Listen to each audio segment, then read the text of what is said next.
Imagina que tu selección está a solo 90 minutos de convertirse en campeona del mundo.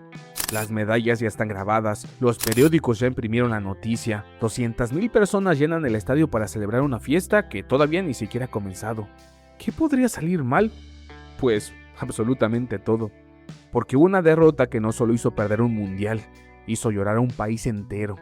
Destruyó carreras, cambió para siempre la identidad de una selección y dejó cicatrices psicológicas que durarían generaciones.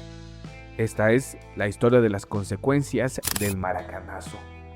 Hola, soy Javier y esto es Paradoja 404, el canal donde descubrimos esas historias en las que la realidad supera por mucho la ficción, con un poco de... El mundial que devolvía la esperanza. Brasil 1950. El mundo apenas comenzaba a levantarse de uno de los capítulos más oscuros de la historia. El gran conflicto de los años 40 había dejado millones de muertos, ciudades destruidas y un planeta entero intentando recuperar la normalidad. Por esa razón los mundiales del 42 y el 46 jamás pudieron disputarse. Así que el Mundial de Brasil no era únicamente un torneo de fútbol, era un símbolo de esperanza.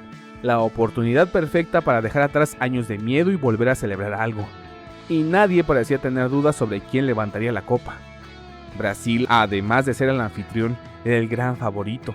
Tan favorito que el país entero comenzó a celebrar antes de tiempo. Los periódicos publicaron ediciones especiales proclamando campeón al equipo brasileño.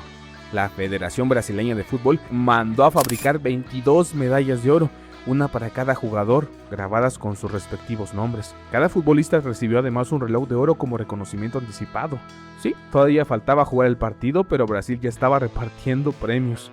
Como si el fútbol nunca hubiera inventado eso de las sorpresas. Y por si hacía falta un poco más de confianza, el entonces alcalde de Río de Janeiro, Ângelo Mendes de Moraes, declaró públicamente: "Lo construí como lo prometí. Ahora les toca a ustedes ganar la Copa del Mundo", haciendo referencia a la construcción del Estadio Maracaná.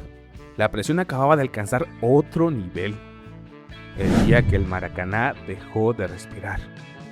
16 de julio de 1950. Alrededor de 200,000 personas ingresaron al Estadio Maracaná. Hasta hoy sigue siendo una de las mayores asistencias registradas para un partido de fútbol. Una banda de samba interpretaba "Brasil son los vencedores". Confeti, fiesta, banderas, gente subida hasta donde parecía físicamente imposible. El ambiente no era el de un mundial, era el de una celebración. Solo faltaba que el árbitro confirmara lo que todos daban por hecho. Comenzó el partido, Brasil dominó la posesión del balón, atacó una y otra vez. Pero el gol tardó en llegar. Finalmente, Frias abrió el marcador al minuto 47. El estadio explotó. El país entero sintió que el trofeo ya era suyo. Los gritos podían escucharse a kilómetros alrededor del Maracaná. Brasil era campeón, o al menos eso creían. Cuando todo empezó a desmoronarse. Durante el descanso, Uruguay modificó completamente su planteamiento.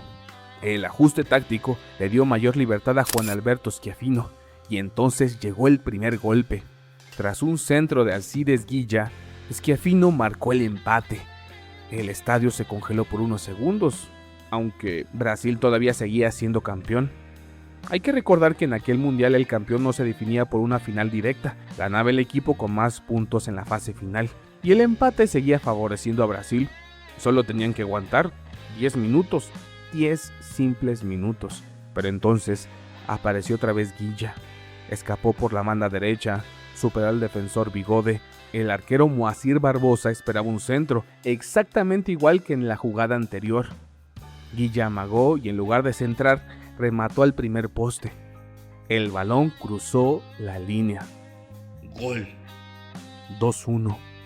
En ese instante nació el maracanazo.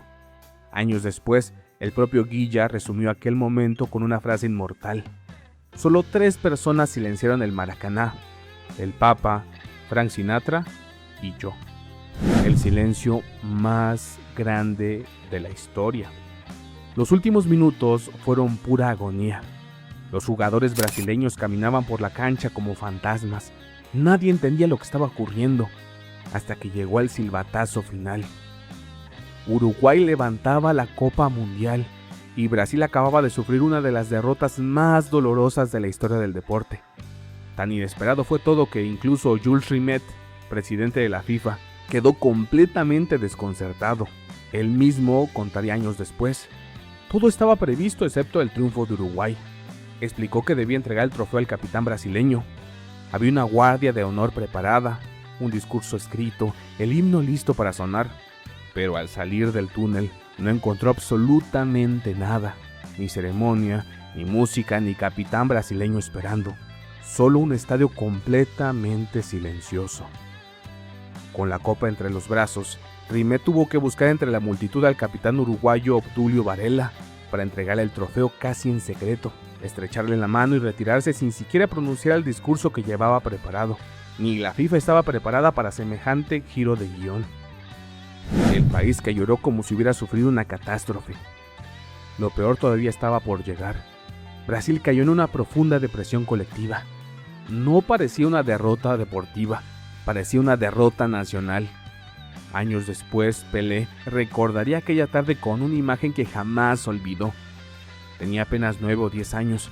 Vio a su padre llorando frente a la radio y le preguntó: ¿por qué lloras, papá? Y recibió una respuesta sencilla, pero muy triste. Brasil perdió el mundial. Fue la primera vez que Pelé vio llorar a su padre, y esa escena quedó grabada para siempre en su corazón y en su mente. Pero millones de brasileños vivieron exactamente el mismo dolor. La desesperación fue tan grande que el país registró una ola de suicidios atribuida tanto a la enorme desilusión colectiva como a las cuantiosas pérdidas económicas de quienes habían apostado todo por Brasil. Las versiones de la época hablan de entre 70 y varios cientos de personas. Un partido de fútbol había provocado consecuencias absolutamente impensables. El hombre que pagó por todos. Hubo alguien que sufrió un castigo todavía más largo: Moacir Barbosa, el arquero brasileño. Tras la derrota, la prensa y los aficionados necesitaban encontrar un culpable, y Barbosa terminó convirtiéndose en ese chivo expiatorio. De pronto, dejó de importar que hubiera ganado 8 títulos con su equipo, el Vasco da Gama, que fuera una de las máximas figuras del fútbol brasileño, que hubiera sido pieza fundamental para conquistar el campeonato sudamericano del 49. Todo eso desapareció, solo quedó un disparo y un gol. Muchos brasileños prefirieron responsabilizar a un solo hombre antes que aceptar que Uruguay había jugado mejor. Es cierto, Barbosa colaboró involuntariamente en la jugada. Guilla amagó con enviar un centro, el arquero dio un paso esperando el envío, y el delantero aprovechó el espacio para definir el primer palo. Barbosa recordaría aquel instante con estas palabras: llegué a tocarla y creí que la había desviado al tiro de esquina, pero escuché el silencio del estadio y me tuve que armar de valor para mirar hacia atrás. Cuando vi la pelota dentro del arco, un frío paralizante recorrió todo mi cuerpo y sentí inmediatamente la mirada de todo el Maracaná sobre mí.